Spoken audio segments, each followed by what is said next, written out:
Bonne année, sainte année à tous. Chers amis, nous entrons effectivement dans une nouvelle année liturgique, l'année B, où nous lirons plus particulièrement l'évangile de saint Marc. L'année liturgique déploie dans le temps les mystères de la vie du Seigneur et donc l'histoire de notre salut.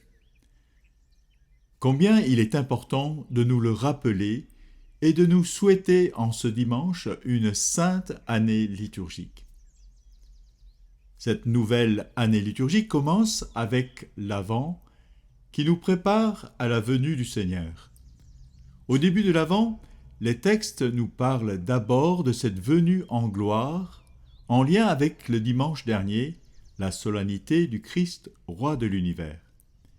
Puis, peu à peu, il nous parle de sa venue dans notre chair à Noël. C'est pourquoi le maître mot de ce temps de l'Avent, c'est veiller.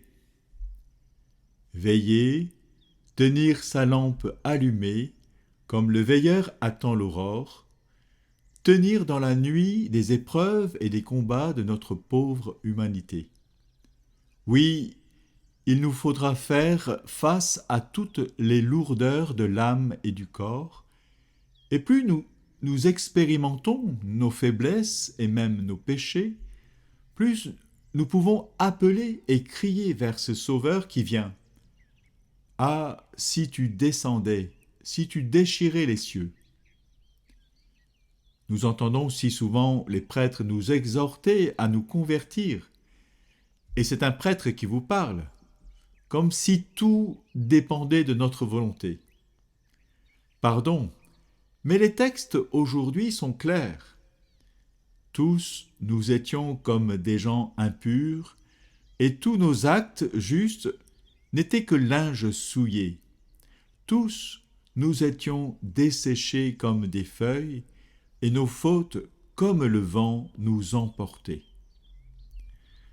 Le texte admirable d'Isaïe semble affirmer que le premier pas ne peut venir de l'homme, mais c'est à Dieu de revenir, de se retourner vers son peuple.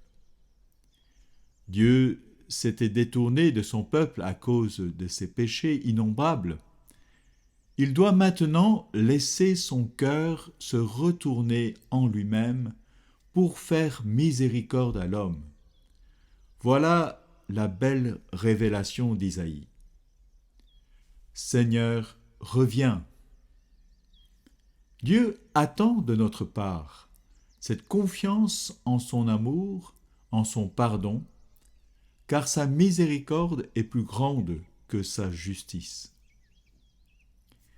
L'homme pécheur doit garder dans son cœur, malgré sa déchéance, malgré ses égarements et la conscience d'avoir gravement offensé Dieu, l'homme doit garder une réalité inaltérable, ce qu'affirme le texte d'Isaïe. Seigneur, c'est toi notre Père. Nous sommes tous l'ouvrage de ta main.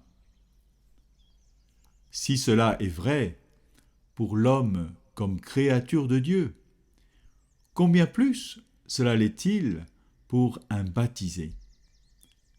Dans le Christ, baptisé, plongé dans la vie divine, marqué par le sceau de l'Esprit Saint, nous sommes enfants de Dieu.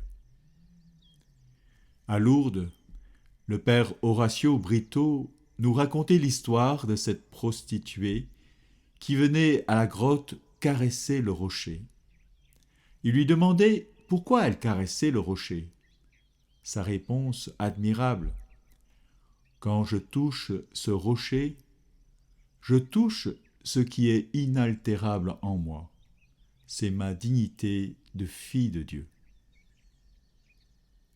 Seigneur, en ce dimanche, rappelle à tes enfants que nous sommes faits pour le ciel, pour vivre avec toi pour toujours dans l'éternité. Et si nous sommes encore marqués par toutes sortes de faiblesses, de corps et d'âme en ce monde, tu nous veux saints et immaculés dans l'amour. Ô oui, Seigneur, incline les cieux et descends. Fais justice à tes enfants en peine.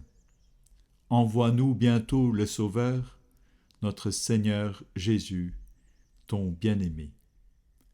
Amen.